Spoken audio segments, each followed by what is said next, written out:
എല്ലാവർക്കും നമസ്കാരം. എൻ്റെ പേര് കെ രവികുമാർ. ഞാൻ സിദ്ധന സർവീസ് സൊസൈറ്റിയുടെ സംസ്ഥാന ജനറൽ സെക്രട്ടറിയാണ്. ഇത് സംഘടനയുടെ സംസ്ഥാന പ്രസിഡന്റ് ശ്രീമതി ഒ സുധാമണി, അതേപോലെ സംഘടനയുടെ ആർബിട്രേഷൻ സമിതി അംഗം ശ്രീ ആറ്റിങ്ങൽ ബാലകൃഷ്ണൻ,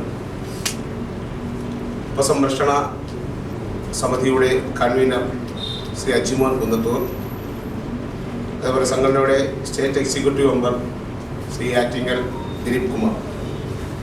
അപ്പം ഇന്നത്തെ പത്രസമ്മേളനത്തിൻ്റെ പ്രധാന വിഷയം എന്ന് പറയുമ്പോൾ നമുക്കറിയാം, സംവരണവും ഉപസംവരണവുമായി ബന്ധപ്പെട്ടാണ് ഇന്ത്യൻ ഭരണഘടന ഏറ്റവും കൂടുതൽ ചോദ്യം ചെയ്യപ്പെട്ടതും ഏറ്റവും കൂടുതൽ ചർച്ചയ്ക്ക് വിധേയമായിട്ടുള്ളതും സംവരണ വിഷയമാണ്. അപ്പോൾ ആ സംവരണ വിഷയം സ്വാതന്ത്ര്യത്തിന് ശേഷം നാളിതുവരെയും പലവിധമായ കോടതി വ്യവഹാരങ്ങളും ചർച്ചകളുമായി ഇന്ത്യ മുന്നോട്ട് പോയിക്കൊണ്ടിരിക്കുകയാണ്.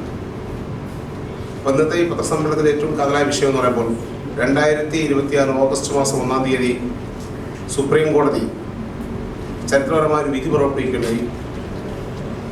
ഇന്ത്യയിലെ പട്ടികജാതി വിഭാഗങ്ങളിൽ ബഹുഭൂരിപക്ഷം സമുദായങ്ങൾക്കും സംവരണത്തിൻ്റെ ആനുകൂല്യം ലഭിക്കുന്നില്ല.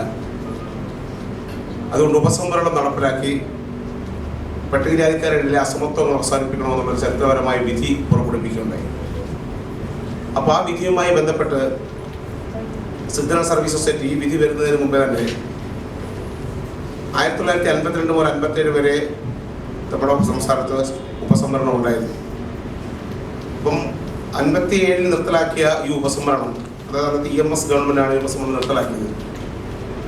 മുൻകാല പ്രാബല്യത്തോടെ പുനഃസ്ഥാപിക്കണമെന്ന് ആവശ്യപ്പെട്ടുകൊണ്ട് 1960 മുതൽ ഒട്ടനവധി സമര പോരാട്ടങ്ങൾ നടത്തിയത് നമ്മുടെ ചരിത്രങ്ങൾ രേഖപ്പെടുത്തിയിട്ടുണ്ട്. അപ്പോൾ 5ാം കേരള നിയമസഭയിലെ 3ാം സമ്മേളനത്തിൽ സംഘടനയുടെ സംസ്ഥാന പ്രസിഡന്റും അതുപോലെ കേരള നിയമസഭാ അംഗവുമായ ശ്രീ കല്യാണ നാരായണ സാർ പട്ടികജാതിക്കാരുടെ ഇടയിൽ അസമത്വം അനുഭവിക്കുന്ന ഒരുപാട് വിഭാഗങ്ങളുണ്ട്.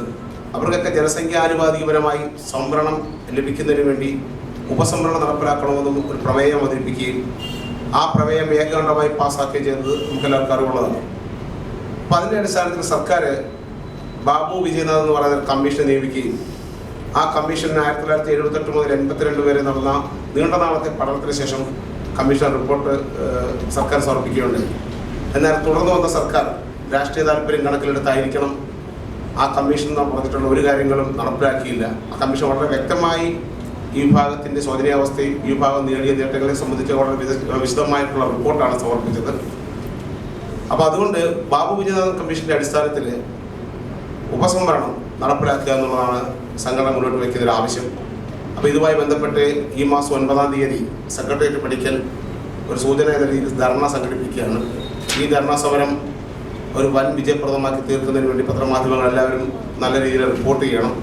കാരണം ഉപസംവരണം എന്ന് പറയുന്നത് എല്ലാവർക്കും നീതി ലഭിക്കാൻ വേണ്ടിയാണ്. നമ്മുടെ ഭരണഘടനയിൽ ഏറ്റവും പ്രധാനമായി പറഞ്ഞിട്ടുള്ള സാമൂഹ്യ നീതി എന്ന് പറയുന്ന ആ ഒരു അർത്ഥം എത്തണമെന്നുണ്ടെങ്കിൽ സമൂഹത്തിലെ പിന്നാമ്പുറങ്ങൾ നിൽക്കുന്ന പട്ടികജാതി വിഭാഗങ്ങളിൽപ്പെട്ട ഒരുപാട് ആൾക്കാരുണ്ട്. അപ്പോൾ സംവരണത്തിൻ്റെ ആനുകൂല്യം ബഹുഭൂരിപക്ഷം വരുന്ന പ്രബല സമുദായങ്ങൾ മാത്രമാണ് കൊണ്ടുപോകുന്നത്. അത് കേരളത്തിലെ എല്ലാ സംസ്ഥാനങ്ങളിലും ഇത്തരം വിഷയങ്ങളുണ്ട്. ഇതുമായി ബന്ധപ്പെട്ട വിവിധ സംസ്ഥാനങ്ങളിൽ നിന്ന് വന്ന ആവശ്യങ്ങൾ ഉന്നയിച്ചുകൊണ്ട് സുപ്രീം കോടതിയാണ് വലിയ രീതിയിലുള്ള ചർച്ചയ്ക്ക് വിധേയമായിട്ടാണ് ഭരണഘടനയുടെ ഏഴംഗ ബെഞ്ച് ഉപസംവരണം നടപ്പിലാക്കണമെന്നൊരു വിധി പുറപ്പെടുവിക്കുകയുണ്ടായത്. അപ്പോൾ അതുകൊണ്ട് കേരളത്തിൽ സംസ്ഥാന ഗവൺമെൻറ്റാണ് ഉപസംവരണം നടപ്പിലാക്കാനുള്ള നിർദ്ദേശം കോടതി കൊടുത്തിരിക്കുന്നത്.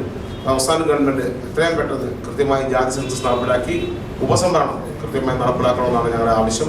അപ്പോൾ അതുമായി ബന്ധപ്പെട്ട് ഈ വരുന്ന 9-ാം തീയതി നടക്കുന്ന ധർണയും അനുബന്ധ കാര്യങ്ങളൊക്കെ പത്രമാധ്യമങ്ങൾ നല്ല റിപ്പോർട്ട് ചെയ്ത് സർക്കാരിൽ എത്തിക്കുന്നതിന് വേണ്ടി നിങ്ങളുടെയൊക്കെ വിലയേറിയ സഹായ സഹകരണം ഉണ്ടാകണമെന്നാണ് അഭിപ്രായം. ബാക്കിയുള്ള റിപ്പോർട്ട്